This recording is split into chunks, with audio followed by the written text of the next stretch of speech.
नमस्कार, नियोजन competition cracker channel में आपका स्वागत है। देखते हैं आज की महत्वपूर्ण खबरें। जम्मू कश्मीर में 2 जगह मुठभेड़, 1 जवान शहीद। देहरादून एलटी प्रवक्ता के तबादले का वक्त 30 जुलाई तक बढ़ाया। नई दिल्ली आबकारी नीति मामले के आरोपियों के खिलाफ जांच पूरी सीबीआई। नई दिल्ली हिजाब विरोधी मसूद ईरान के 9वें राष्ट्रपति निर्वाचित। रामनगर रानीखेत हाईवे पर 80 साल पुराना पुल टूटा।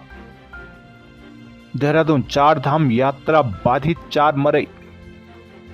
निकाय अध्यक्षों को नोटिस जारी होते ही अधिकारियों पर लगेगी रोक। धामी सरकार ने उत्तराखंड में लॉन्च की सस्ती नमक योजना। देहरादून उत्तराखंड में पर्वतारोहियों के नाम पर होगा चोटियों का नामकरण। उत्तराखंड में शनिवार के बारिश से मुश्किलें बढ़ गई। अलग अलग हादसों में 4 लोगों की जान चली गई, जबकि 4 धाम यात्रा मार्ग कहीं जगह मलबा आने से घंटों बंद रहा। बद्रीनाथ हाईवे शिवपुरी में बंद होने से कई इलाकों में सुबह रोजमर्रा का सामान समय पर नहीं पहुंच पाए। केदारनाथ गंगोत्री यमुनोत्री हाईवे पर भी वाहनों की आवाजाही बाधित रही। जौलीग्रांट एयरपोर्ट पर हवाई सेवाएं भी खराब मौसम के कारण प्रभावित रही है। आपदा प्रबंधन विभाग ने फिलहाल 4 धाम यात्रा पर न जाने की अपील की है।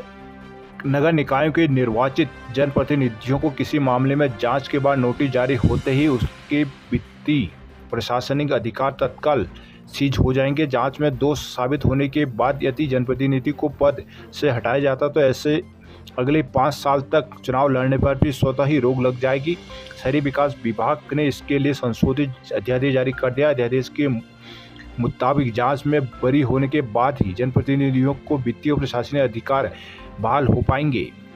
उत्तराखंड के 14 लाख परिवारों को राशन की दुकानों पर हर महीने आयोडीन युक्त 1 किलो नमक 8 रुपये प्रति किलो के हिसाब से मिलेगा। शनिवार को मुख्यमंत्री कृष्ण धामी ने नींबूवाला स्थित हिमालय सांस्कृतिक केंद्र में आयोजित कार्यक्रम में नमक पोषण योजना लॉन्च किया है। उन्होंने कहा कि केंद्र और राज्य सरकार की सर्वोच्च प्राथमिकता है कि हर जरूरतमंद और गरीब व्यक्ति को अधिक से अधिक सुविधाएं मुहैया कराया जाए। भविष्य में आम आदमी के लिए जीवन स्तर पर सुधार और सरल बनाने को कुछ और योजना भी शुरू होंगी। नमक योजना के दायरे में प्रदेश के करीब 14 लाख अंत्योदय परिवार और राष्ट्रीय खाद्य सुरक्षा योजना से जुड़े प्राथमिक परिवार आएंगे। बाजार में इस नमक का मूल्य करीब 30 रुपये प्रति किलो है। राशन कार्ड धारक को 8 रुपये प्रति किलो देने के बाद इस बाकी के मूल्य का सरकार भरपाई करेगी। देहरादून सरकारी स्कूलों के एलटी व प्रवक्ता कैडर के शिक्षकों तबादले 30 जुलाई तक हो सकेंगे। शिक्षा विभाग ने बद्रीनाथ और मैंगलोर विधानसभा सीट पर उपचुनाव की वजह से हरिद्वार व चमोली में चुनाव आचार संहिता लागू होने के कारण यह निर्णय लिया है। डीजी शिक्षा बंशीधर तिवारी ने शनिवार की इसकी पुष्टि की। डीजी शिक्षा ने बताया कि विधानसभा उपचुनाव में बड़ी संख्या में शिक्षकों की ड्यूटी लगी हुई है, जिसके चलते सभी शिक्षकों को काउंसलिंग में शामिल होने का अवसर नहीं मिल पाएगा। हरिद्वार और चमोली के अलावा बाकी जिलों में बेसिक शिक्षकों के तबादले तय अवधि में हो जाएंगे। जिलों में अपने स्तर से काउंसलिंग का कार्यक्रम जारी करना शुरू कर दिया है। नैनीताल में 8 और 9 जुलाई को काउंसलिंग होगी। नई दिल्ली सीबीआई ने शनिवार को कोर्ट में स्पष्ट किया कि उन्होंने आबकारी नीति मामले में अन्य सभी आरोपियों की भूमिका की जांच पूरी कर ली है। सीबीआई ने यह भी कहा कि यह मुख्यमंत्री अरविंद केजरीवाल की भूमिका की जांच कर रही है। सीबीआई वकील टीपी सिंह ने जानकारी दी। सीबीआई के अनुसार ये आगे की जांच के लिए विशेष रूप से केजरीवाल पर ध्यान केंद्रित कर रहे हैं और अन्य आरोपी व्यक्तियों के खिलाफ जांच लगभग समाप्त हो चुकी है। एजेंसी ने बताया कि सॉलिसिटर जनरल द्वारा पहले दिया गया बयान कि केजरीवाल को छोड़कर मामले में गिरफ्तार सभी आरोपियों से संबंधित था। टेहरी बांध से बिजली उत्पादन फिर हुआ शुरू। टेहरी बांध से 35 दिन बाद फिर से बिजली उत्पादन शुरू हो गया। शनिवार शाम को 250 मेगावाट की एक टरबाइन चलाकर पीक आवर में बिजली उत्पादन किया गया।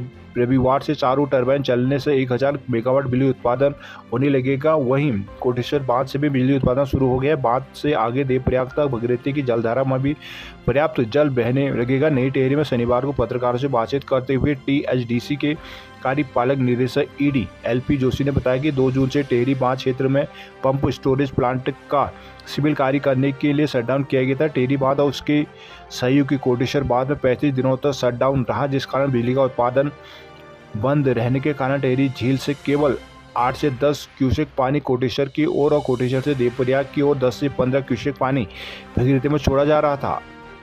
बद्रीनाथ हाईवे में चट्टान गिरने से बाइक सवार 2 श्रद्धालुओं की मौत। मोरी के बांगड़ क्षेत्र में पैदल रास्ते ध्वस्त, कृषि भूमि बही। केदारनाथ हाईवे डोलिया देवी में दिन भर बंद रहा। ऋषिकेश गंगोत्री हाईवे सिलमर में 2.5 घंटे रहा बंद। उत्तराखंड शिक्षक विभाग अफसरों की लापरवाही से चढ़ रहा है डीजी का पारा। देहरादून स्ट्रीट लाइट सफाई से जुड़ी समस्या का करें समाधान। देहरादून में बारिश के पानी की निकासी के लिए सड़क पर उतरे विधायक और डीएम।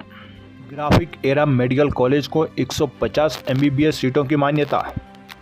हल्द्वानी गौला नदी के कटाव से खतरे में अंतर्राष्ट्रीय स्टेडियम। कुमाऊं में 93 सड़कें बंद, एक महिला की मौत।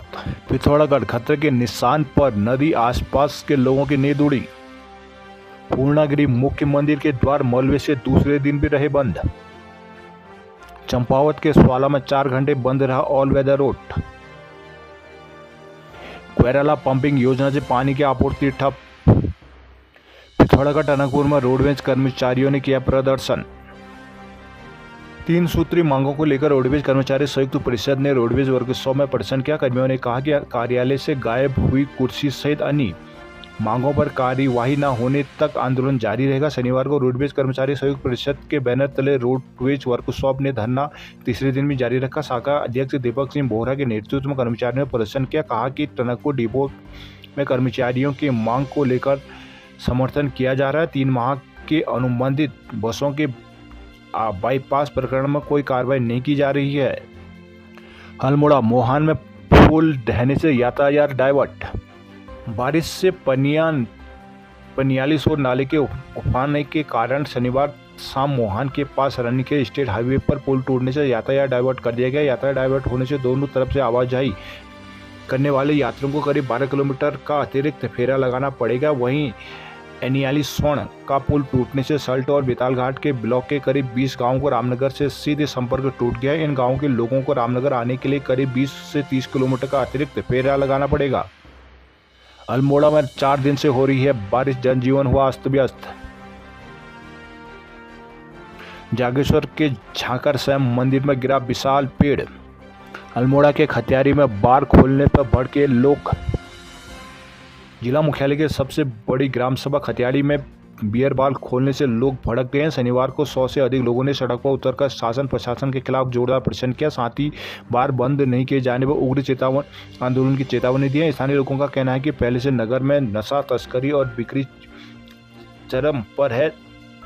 नशे की गिरफ्त में आकर युवाओं का भविष्य बर्बाद हो रहा है। एक तरफ नशा मुक्त उत्तराखंड की बात हो रही है और दूसरी ओर शराब के ठेके और बियर बार के लाइसेंस धड़ल्ले से बांटे जा रहे हैं। बीते कई दिनों से खतियाली में बियर बार खोलने की प्रक्रिया चल रही थी। उन्होंने डीएम से मुलाकात कर इसका विरोध जताया। इसके बाद गुपचुप तरीके से मुख्य मार्ग पर बार खोल दिया गया। चेतावनी दी गई अगर बियर बार को बंद नहीं किया गया तो सभी लोग एकजुट होकर आंदोलन को मजबूर होंगे। इस दौरान लोगों ने प्रदर्शन का नारेबाजी की और बाद में डीएम को ज्ञापन सौंपकर बार को बंद करवाने की मांग रखी है। देहरादून मौसम के मद्देनजर जर्जर पुलों का आकलन करें, धामी। बाजपुर क्षेत्र में 2 कार हादसे। जसपुर और काशीपुर में भी हुई दुर्घटनाएं, 2 गंभीर रूप से घायल। एसडीएम ने गौला नदी के तटीय क्षेत्र पर किया दौरा।